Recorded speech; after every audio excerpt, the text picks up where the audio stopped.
Welcome to Angel on the Wiz. Okay. I apologize in advance. I'm still dealing with the head cold from last week. I'm going to have to go to the doctor because it's been way too long. But you will probably hear me hacking up a lung or two. Oh, that's just great. I apologize. I appreciate you sharing that with us. Now, last week, I don't know if you remember last week. Last week we talked about the devil, and our word of the week was deception. This week we're going to talk about lying, but our learning spot's about heaven. And then we'll talk about that. Is it just a concept, or, well, we'll get there when we get there. I got a funny story about that. Okay, good. Now, this is something that I wanted to share with you. This is my only note for this week's show. And I'll put a little note on it that I said, put this, and I put it into that show. Good. Okay, and that's this.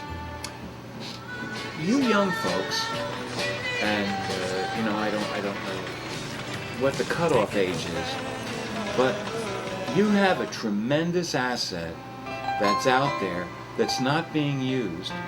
And it dawned on me the other day that you had better start talking to those seniors and those adults that you know before they all are gone. And the things that they learned, the lessons that they learned, you don't get to benefit from. Because if somebody's already gone through something and had a horrible time, and if you know that, then you don't have to do that. You can make a correction. 9 times out of 10, they can tell you what the correction is. Why suffer? It does not seem. It seems ridiculous to me. It seems you'd be far better served if you would seek out those adults and seniors that you can talk to, and talk to them. We've been fascinated with youth for a long time in this country. And if we're fascinated with it, then the world follows us wherever we go. That's what some of our politicians don't understand. We are the leader, whether we asked for it or not. Because we had free men with free minds, we became the leaders, because that's what all men want. They all want freedom, okay? Liberty. So anyway, the short version, what I was trying to get at was that we've focused so much on the youth that we're just now, that Angel used to talk about when the pendulum swings back. It's just starting to swing back now. Tinkerbell. We're just starting to think about the fact that these people might actually know something.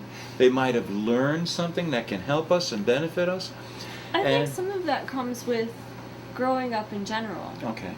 Like you mentioned last week, when you grow up, you're growing up to be like your parents, and then you have the rebellious phase, and then when you go into the teenage years, and then you go back to being like your parents. Right.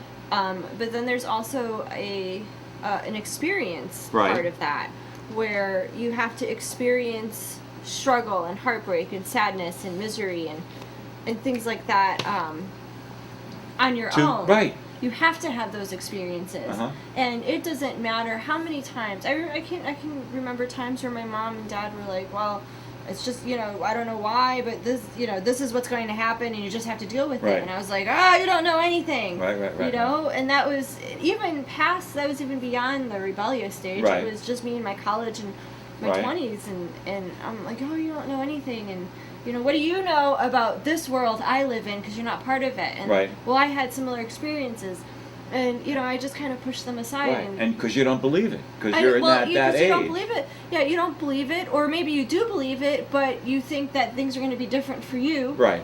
But the reality is, wisdom comes with experience. Right. And if you don't have that experience, you're never going to gain that wisdom. That's right. Look at the people who have everything done for them all the time, who don't have struggle, who don't have pain. What they don't learn about life is amazing. Yeah, and life is a wonderful thing, ups and downs. Then there comes a point, probably around your 28 to 30s, and that you realize, oh, number one, my parents are right. Right. And number two, there are other people with similar experiences, and let me seek them out, or let's have conversations with friends about that, because maybe like my grandmother had Alzheimer's. Okay. And I know that what that is like, to have a family member who you were close to slowly disintegrate, and then being told by other family members, please don't call her, because it causes more frustration at home. Right. Than it does. Because she can't place who you are. She thinks I'm my mother. I got She would think that I was my mother. Right. And It's too much trouble to undo it? Yeah. Okay. You know, because she's, you know, with Alzheimer's, you're in Yes. your own little world. Right. Not the real world, it's the Alzheimer's world. So, Well, that you know, tells and me then, a lot. I can think of a few people that yeah, have and that. then, you know, and then I have conversations with friends, and they say, oh, my aunt's got Alzheimer's, and I'm really close. And I just said, let me tell you, it's not going to get better. And at some point, you're Right. going to have to allow yourself to play along in her world. Right. You can't, you know, you can bring them back to reality, you know, Right. for so long, but then they go You lose too them deep. again, They yeah. go too deep into their world that Right. you have to just take that on. Right. You know, and Now, I have no exposure to it. I haven't lived Right. with it, so I don't and know. then you know. and then they come back and they're like, you know, you were right. It made things easier for me to go into that world. Right. You know, Then to try and draw her out. Auntie Anne needed to take her pills, and she refused to take them because the police were after her. Oh, okay. You know, even though there's no police and Right. whatever, she's Right. taking from the sounds of the TV. Right. And you know, and she's in Vegas, but she's not in Vegas. She, you know, Yeah, things I like got that. And you know, I said you have to just go in that. Well, if you go into that, you know, Auntie Anne, if you take these pills, they make you invisible. Oh, wow.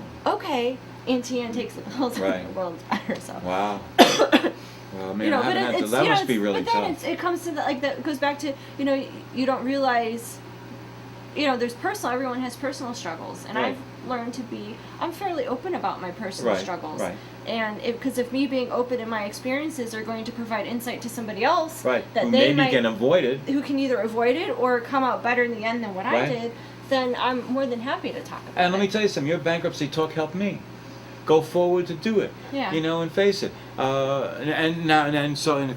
I don't. Well, how my time might be? Oh, we're in great shape. Just started. So the point that the only point that I was trying to make is that there are a lot of adults out there, and there are a lot of seniors, and they have things they can share. And I think we have to start respecting that more. I think we have to start having a little bit more respect for our older people. Youth is okay, but it's not everything. It's like sex is okay, but it's not everything. Right. You know, we base so much on. I don't want to get sidetracked. Maybe we'll use sex as its own word someday. I mean, but the thing is, that's just a part of life. It's just a part of life. Who knows how big a part it is? We have inflated it, you know, and made it much more than it is, and put incredible burdens, as like the photo magazines put additional burdens on little girls to try and look a certain way and all of that stuff. So anyway, the point I was trying to make is that there's a lot of adults out there that have wisdom and knowledge and stuff like that that you can benefit from.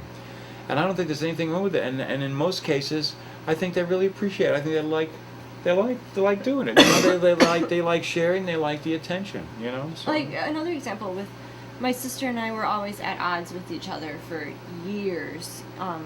And I always would say I love my sister because she's family, but I definitely don't like her. Right. You know, kind of thing. Right. But with recently, she used to be a branch manager of a bank. Right. And so she's really well versed in all things financial. Right. And so I was telling her, I've been filling her in on my situation and the steps that I've taken. Right. Not to burden her at the time of what was going on because she was in the middle of moving. And so now I kind of got her all caught up, and she's like, that was the right thing to do. That was the right thing to do. And she goes, you know what? Let me look at your credit report. You know, you have, because I have access. She goes, Right. print it out. Give me all the documents. I'll come over and I will look at everything and tell you Wow. exactly other things that could be done to help your situation get Right. better. And I'm like, okay, cool. That's great. But then when it comes to education with her children, Right. she knows that I'm the best to provide that advice. She'll call me up.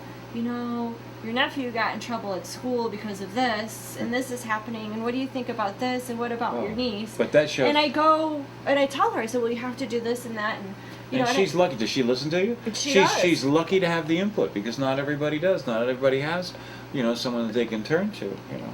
Yeah, so we've had really, our relationship has gotten a lot better over the years, which I'm very grateful for. I feel very blessed to have her. And that's how it's good. That's one of the blessings. I was talking to my aunt today.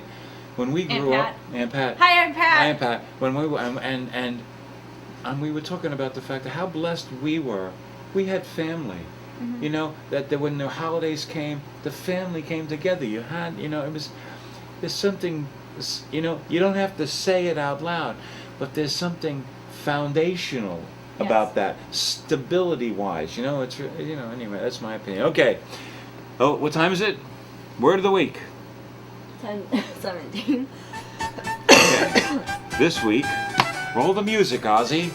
This week, the word Who's is Ozzy? lying. Who knows? Some guy in the control room.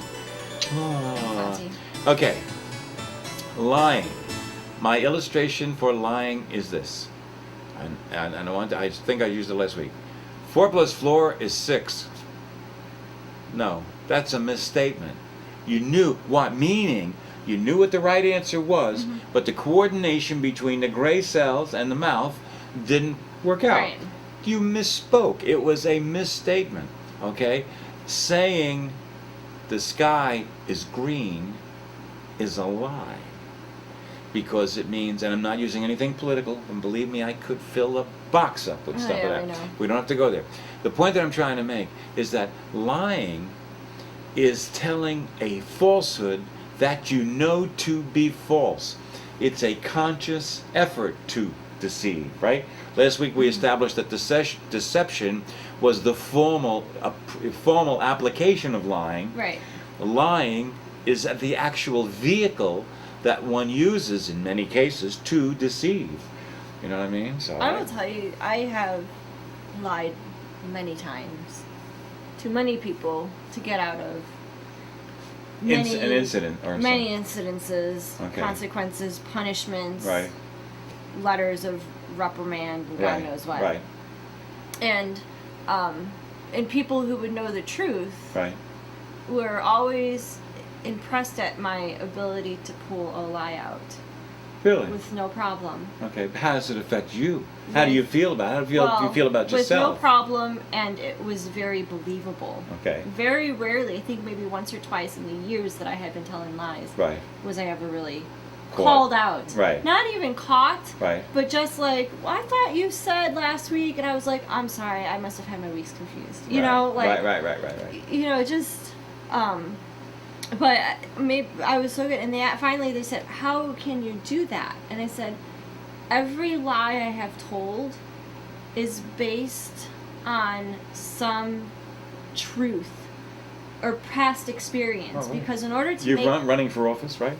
in order to make the lie believable, I felt you had to have emotion behind it, Okay.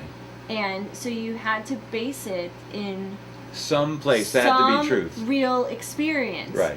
So, one of the ones I would use was a car accident. Okay. Because I was in a car accident, Excuse me? no, my grandmother was sick. Okay. My grandmother was sick because that was really happened. My grandmother had been really ill. They thought she was going to pass away. I got the phone call saying you should probably come up Right. now to say your final goodbyes. Okay. So that actually happened. Right. Well, I probably had used that situation Right. scenario in several lies. Okay. My for- grandmother's dying. I have to. Yes. Right, okay. Or this happened, and I know now, Right. because I haven't done it. I Right. have not. I truly can As say you've grown older, you have used I it have less. not lied Oh, good. That's good. in the last 3-4 years. There you go. Made conscious effort, like this cycle needs Right, to stop. right. So I know that the skill that I had has Right. lost. I've lost it. Wow. But I could No, but that's off just the a tip go. of my tongue roll off something Right now. and pull. If I needed to even have real emotion, Yeah. like to almost cry, I was Right. able to do that. Okay. Now, how do you feel about doing that? Now, do you feel? In other words, because one of the things I was going to say about lying, there's two things. There's two sides to lying. One is lying may get you out of trouble, but then you have to carry the lie. Okay, inside you, and I guess some people that bothers, some people it doesn't, and maybe we all go think it through. didn't- Maybe we care more about some lies than others. I can believe that too. And then carrying the, and the other thing I've always found, and this is probably why I do it, the truth is easier. If you create a lie, you need to create a bunch of lies to support it. Right. If you tell the truth, you're home. That's what I found with It's my just easy. with my little practice of lying is that because I would base it in some sort of true situation scenario that had occurred, there were other truths that would be able to surround that, so I didn't have to remember all of the little lies. Right. So it just, but at the time, there was no remorse, no regret at the time that it was happening, that I was doing it, because I felt that it was justified.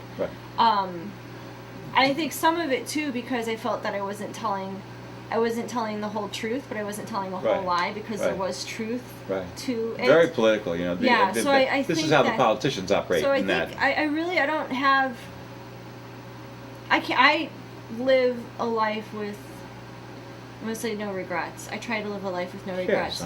So I feel bad sometimes about deceiving and lying to people about whatever reason I needed to do that, but I don't really.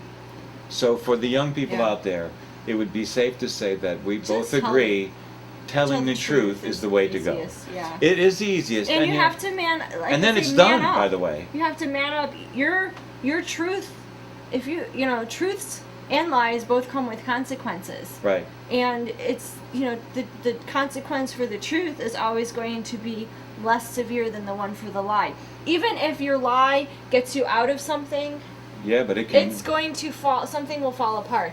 And I'm not saying that mine did, but there's. But it can, and that's great. They caused decisions to be made, and people were deceived, and that has most likely impacted me. What do they say in Washington? They say the cover-up is always worse than the event. Yeah. And so what does that mean? It means that the lies, make things worse. So I guess what we're trying to tell you is, it's like going into that darkened room. You're afraid of going in there. 9 times out of 10, once you go in, it wasn't half as bad as you had imagined it to be. And that's why I would say the great thing about telling the truth is it's easier. It's just less trouble. And yes, and I'm like everybody else, in the sense that if I have to call on a fib, I guess a lie, I guess I'm certainly well capable of doing it. But it's I'm not good at it. You know what I mean? I'm one of those people where I could never play cards. You know what I mean? Everybody always knows exactly where I am and exactly what I'm thinking, and if I'm happy or if I'm sad or if I believe in it or I not. That's all I'm saying. Okay, Anyway. Okay. Now, what time do you have now? I think I've got the right time up there. 17:45. Oh, that's great. I'm finally matching you. That's a good sign. Okay, this week's learning spot is about heaven. I have these stories from my nephew because he's 8. Okay, well, so let me set the premise, and then you're going to tell us a story. Okay. And what my question about heaven is heaven a concept put out for us to consider and think and build and blah, blah, blah, blah, learn from, or is it real? And if it's real, doesn't it have to be different for every person? Okay, so now, tell me about that. So my nephew and niece are not raised with a religious background, which I disagree with. I'm not saying that they have to at least know the Bible and the stories and who Jesus is and God and heaven and earth and the devil and how life is created. So anyway, my nephew, out of the blue, because this is what he loves to do, he says, "Auntie, where is Jesus now?" Oh, cool. And I said, "I'm sorry." And he goes, because I didn't Where know. is he now? Well, because I didn't right now. Yeah, I didn't understand the question. When he says, it was like. You got to assimilate it. I'm sorry, and he goes, "Well, where is Jesus now? Like now?" And I said, "Well, he's in heaven." Okay. Because I'm thinking, in the Bible, I'm like, well, we're past Easter, and he rose to heaven, so he's in heaven, and he goes, "Well, where's heaven?" And I said, Kids. "Well, it's like above the sky." Right. And he That's says, where I look. yeah, and he goes, "Like above the clouds?" I said, "Yeah." And he goes, "So it's like a big giant cloud, huh?" I said, "Yeah." Now the day, it happened to be a little overcast. And he goes, "So above those clouds over there is heaven, right?" And I said, like that's the specific place. yeah, like I said, Kids are great. probably. He goes, "I just knew it." It's okay. That's good. Because how do you, I don't want to overstep. It's hard when you're the teacher and you want to educate, but there's, you're not in the classroom. Right, you know? right. So I have to. And it's not your child. And it's not my child. So when it comes to matters of religion and sex Right. and death Right. and things like that, Heavy stuff. I will tell the truth. Smoking cigarettes will kill you. Right. Or can cause you cancer or Right, whatever. right. But when it comes to especially religious things, I do bare minimum. I'll tell him the story of Noah and the ark. Right. Or Moses and the commandments. Right. Or, the story of Christmas or Easter Sure, whatever. But I don't go into much detail about believing in God. Right. Or believing or having faith or things like that. Right. That's parents, right? Right, That's that should be parents. the parents' job. So, it's trying to explain to a kid who doesn't have a concept of faith. Right. Because he's 8. Right. And I think he's not being raised in a faith environment, right? Faith-filled environment. So it's not like something that's just being learned Right. through observation. Right. So in his mind, there's like a finite, existence Right. of Jesus. Things are very specific. Yeah, it's God is here. He's in this room He's- 2250. yeah, like, right. How he is. Right. What hospital was Jesus born in? Well, That's a long story. he wasn't really born in a hospital. Right. 'Cause they had no room. They had no room. And then so he he goes, was- how could they not have room? There's tons of rooms, Right. hospitals and hotels and Right. you're like, well, It's different. Listen, you know what I wrestled So- with when I was a little kid? I could not understand how Jesus could be born on Christmas and killed on Easter and be an old man. yeah, That bothered me. If I could, I just... for years. Yeah, for years it did. Okay, so I think every child who's in faith has Right. this faith background has that Goes through that those thought things. process, yeah. But if you ever want to know, faith at its core or what kids think, ask the kids, Right. because they will give you such an honest answer about some of that stuff. Well, this is my 2 observations about heaven. I believe personally for myself, I believe in God and all that other stuff, okay? And I believe that God is far superior to me in every manner, shape, or form, all right? And I always felt, and we've said this on the show before, that every person that either heaven is open to everybody or nobody. There is no halfway, because there's too many things we don't have control over that affect what we do and everything else. And so so that's what you're wrestling with. Well, is heaven just a concept, something that we're telling people this is like a goal to live up to? If you do good, you'll go to heaven when you die, and there's no testimony to show whether it's true or false, so you're standing on pretty firm ground. Right. Nobody's ever, okay, or is it a real place? And then you have to fall. Then the next question has to be, because everybody gets heavenly feelings from different things. Right. What one man's view of heaven is might not be this guy. The porn stars. I mean, the porn, PAWN, the porn stars. Pawn stars? Yeah, from the porn store. Pawn Well, they stars. think heaven. Pawn. He's saying pawn. Pawn, as in pawn like shop. Pawn shop. Right. Not porn. Right. Pawn. The porn stars, and probably the porn stars too. Mm-hmm. They see a heaven that's filled with porn shops. Yeah, and porn stuff shops. to go get and see and do. You know what I mean? And that's a ludicrous example, but you know what I mean. So everything is different, and so I always felt. So here's just my observation. Because I assume that God is far, far better than me and is willing to forgive anybody that has the guts to ask Him for Right. forgiveness, he or she, okay? And because I know that standing in front of the Lord, nobody's going to take the chance and not ask, okay? I mean, Right. it's not worth the gamble. Right. You know, I need to be wrong, okay? So then I have to feel that now the ancient alien people, the ancient astronaut people will have a problem with me, because they don't think there was a God. They think they're just people from other ships.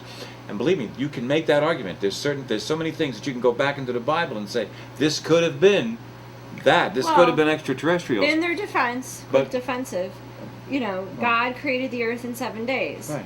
we don't know how much time existed between each night and each day. That's right. And we only have the account of what happened in the Mesopotamia, Jerusalem area. That's right. We have no idea. So Lord knows what else That's right. happened elsewhere, because they didn't have scrolls and paper and whatever. That could have been the place where these aliens landed. Do you know what I mean? So who knows? But the point that I'm trying to make is that if there were a God per se, who said, okay, we got to get out really quick. Okay, that we'll let these people down here have free will, but this is their cocoon, and when they die, they're going up here to some place where things are correct. Because otherwise, I just can't imagine a God that wouldn't want there to be some place where everybody's fine. Fine. That's what I believe. That's the God I believe in. Buy America, do something good every day. Here's the song. Go. Volunteer at local animal shelter. Here's a song called "Trying to Get to Heaven." Maybe that's what you should be doing. Seems right. Well, you know. Walking down on Main Street where the music never plays, I've searched to find the key of gold to ease my pain. But the angels tried to warn me, do I heed their cry? And try to get to heaven on time. But with trouble all around me, I fall deeper into night, searching for that key of gold I'm told will make it right. But it looms its head before me with an awesome chain of gold, and I see it so hard and cold. So what did I know of love before you came my way? That I was just a lonely boy who was lost and afraid. Sunshine on my shoulder, it's not hard to be alive. There's treasure all around me when I hear the music rhyme, and the choir softly lifts us to a higher plane of life, trying to get to heaven.